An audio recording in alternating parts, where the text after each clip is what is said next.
Hello and welcome to Conspiracy Cast, podcast for fans by fans. We are the unofficial official podcast of the SWToR server on Star Wars The Old Republic. I am your host, Grand Moff Monocle, and with me straight from Korriban is Dark Lord of the Sith, Lord Riddler. How are you, sir? Hello, sir. Glad to be here. It is Conspiracy Cast. We talked about doing this for a long time. We're actually here. 1 week from on-the-shelf launch of Star Wars The Old Republic. Absolutely. I'm really enjoying the game so far. How have you been finding it?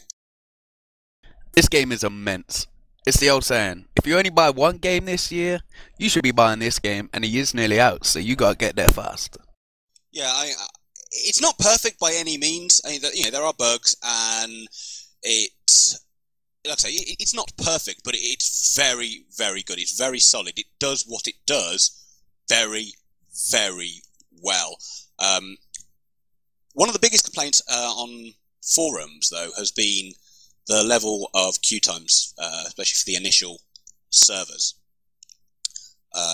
Some people have been very long queues, slightly less on other servers, obviously. How have you been finding your queue times? What have they been like for you? Nerd Rage taking over. Must queue about lines. Nah, to be honest, it's a big game. I think everyone knew in their heart of heart there was going to be queues, and when people are in a queue, they've got nothing else to do but to go and spread some QQ about why am I in this queue, been waiting forever for this game to come out, don't make me sit in the queue.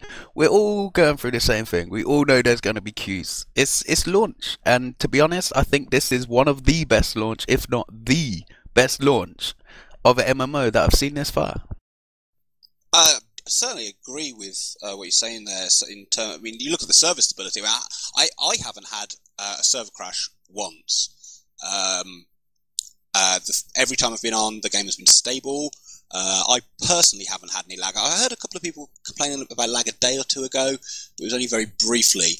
Just in general of the status of the game, it's been very solid.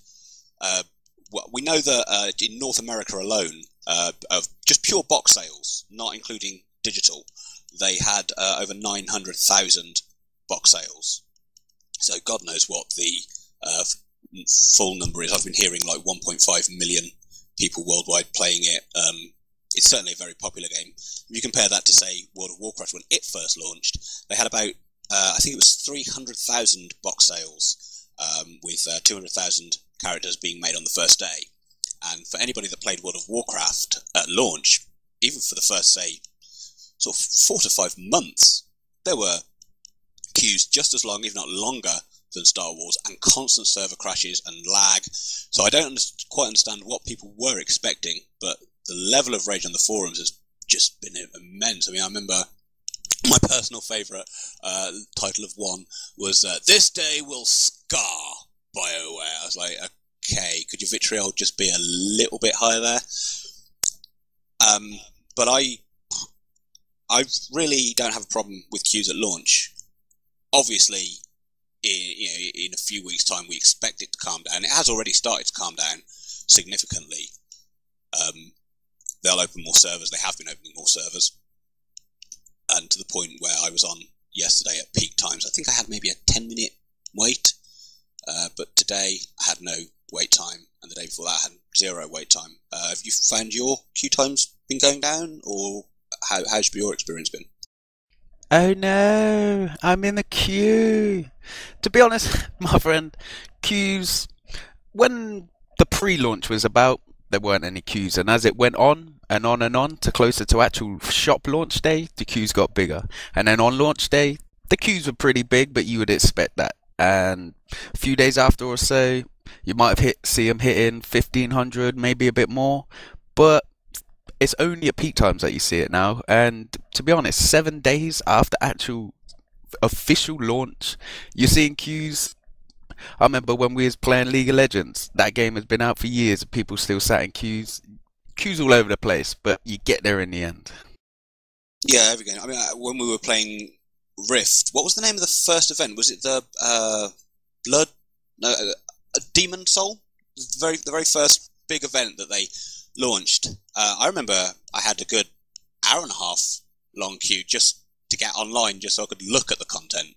I haven't had that in this game so far. So it's pretty standard, it's pretty normal. Don't want to spend too long talking about queue times, but thought we'd at least mention it, seeing as it has been quite a big thing that people have been No talking more about. QQ on the queues. Indeed. Rift. I know this is a Star Wars podcast, but something that was occurring to me the other day. I think if Rift hadn't come out, if there was no Rift, you would actually get a lot more moaning that this game is going to fail. I think Rift has showed you can go up against WoW. I'm not talking about in terms of numbers. Nothing is going to compete with World of Warcraft in terms of numbers for a good few years. You need to build your fan base up in the same way that they did. But I think Rift proved that, you know what, you can make a good, solid, pay-to-play MMO and hold your own. You can carve out your little niche in the market, and then people will play your game, and then you can build on it. I think if Rift hadn't come out, a lot more people would be more sceptical about this game.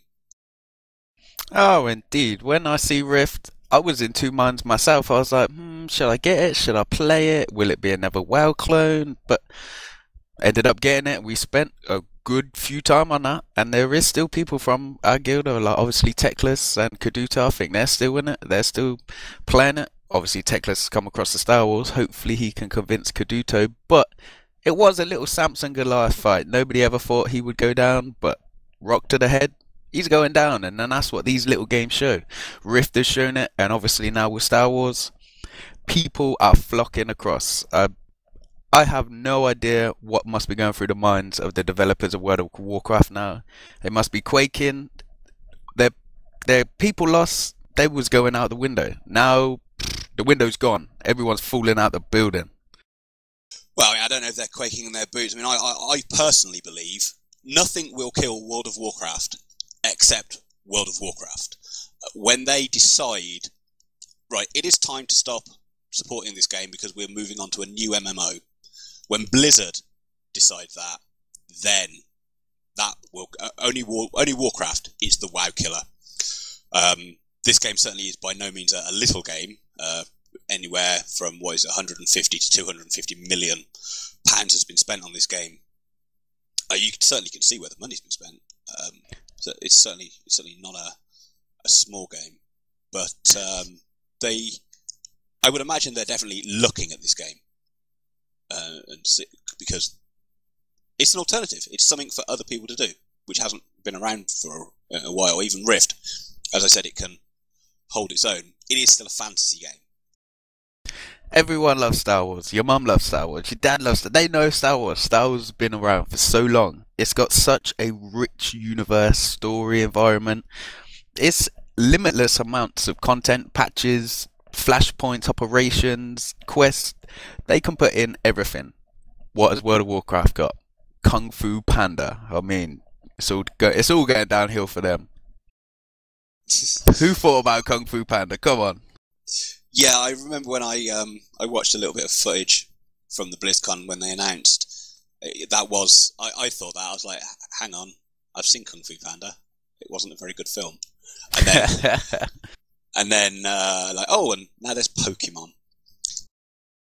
Gotta catch them all, gotta get all of them. Yeah. But no, I don't want to spend too much time blasting World of Warcraft, because I did enjoy, I enjoyed playing the game, but actually, speaking of World of Warcraft, it was good. Speaking of World of Warcraft, something you mentioned when you spoke about Rift, you used the term WoW clone, and some people have been calling Star Wars. Oh, it's WoW in space. It's just it's a WoW clone. Now, I wanted to talk about: is that necessarily a bad thing? When I personally, no. Yeah, I mean, the thing is, when I hear the term WoW clone, my mind immediately starts thinking about UI and mechanics, how the game physically handles and plays. Indeed. Now, if I remember correctly, World of Warcraft itself, let's be generous and use the word borrowed a lot of its gameplay, UI, mechanics from other games. It borrowed heavily from EverQuest, and and other games that were around at the time. And all Star Wars has done is taken a familiar set of mechanics, the user interface, the way you target mobs, and put it into an entirely brand new game. They've made it easy for me. I was able to sit down on day one, and apart from very specific Star Wars mechanic, I was like, hang on, right, how do you do this, guys? Oh, right, you do that. Okay, fair enough. But the actual playing of the game, within 10 seconds, I was, right, okay, I'll click, kill, right, done, move on. So I don't think, although the term is technically derogatory, it's like, oh, it's a WoW clone, there is certain negative connotations behind the word. I don't think it's a bad thing. Nah, it's the old term. If it's not broke, don't fix it. I believe there's only so much you can do with UI. I mean, unless you've got some face controller where you're blinking and you're attacking your target, switching enemies, what can they do? You've got to have an interface that's easily to see. Map, you got to have all your crew skills, getting ahead of myself. You got to have all your talents. It's what can they do? You've got to have a base general core of UI and game mechanics. And to be honest, I think they've took the best of everything, grouped it together, and that's what we got. We got a good, nice, steady, clean interface for us to game with. Yeah, basically BioWare has done what Blizzard did when they launched. They took the current existing norms of gameplay and just polished them and just made a few tweaks, made them slightly better. They haven't tried to reinvent the wheel, they just put some spinners on it. Exactly. And that's the thing. Everyone base everything these days on World of Warcraft. I mean, it's as perfectly if understandable. I mean, it is the market leader. It is the market leader and it has been around for a while, but as if no other games existed before World of Warcraft. Forget Pong, forget Asteroids, none of that. It was all in your mind. It's only ever been World of Warcraft. Yeah, I think people do look at it a little bit too much. At the end of the day, I mean, a car is a car. They all do the same thing. Just some things do some things better, some are faster, some are more durable. But when you get down to it, the core of it, it's still an engine and four wheels. It is indeed. See, that's the thing. I love the fact that BioWare was involved with the making of this game because, let's face it, when BioWare normally put their name on something, it's going to be a really good, polished product. And completely, that's what it was what attracted me to the game in the first place. I heard about a Star Wars game and I was like, oh, right, oh yeah, I like Star Wars, I might look at that. And then I was like, oh, BioWare. Okay, now I'm interested because you've made some of my favourite games ever. Definitely. Someone could say, I've got a BioWare game, but I can't tell you what it is. Do you want to buy it? I would say yes, because you know that you have got like a 99% chance of it being a good game. I cannot think, now this is going to sound like hardcore fanboyism. But I don't mean it like that. Just from a purely objective standpoint, I actually sat down and had a really good think about it and looked up their list of games. I can't think of a bad BioWare game. There's one or two games that have not been good by BioWare's standards, but by anyone else's, like Dragon Age 2. By BioWare standards, it's not that good. But if anybody else had made that game and just give it a different name, it would have been released and everyone would have been like, oh, that's a pretty good game. It's a good, solid game. It works. It's not actually a bad game. One of the games that you potentially might buy and just play for some passing time? That's exactly what I did with it. But you look at that, Mass Effect, Knights of the Old Republic, the Dragon Age games, obviously, and many, many others. None of them have been bad. So they've got that grace period. They've got that level of customer involvement. Like you were just saying, like, oh, I've got this BioWare game. Do you want to try it? Like, yeah, absolutely, I'll try that. Indeed. The thing with BioWare is especially in Star Wars, they've got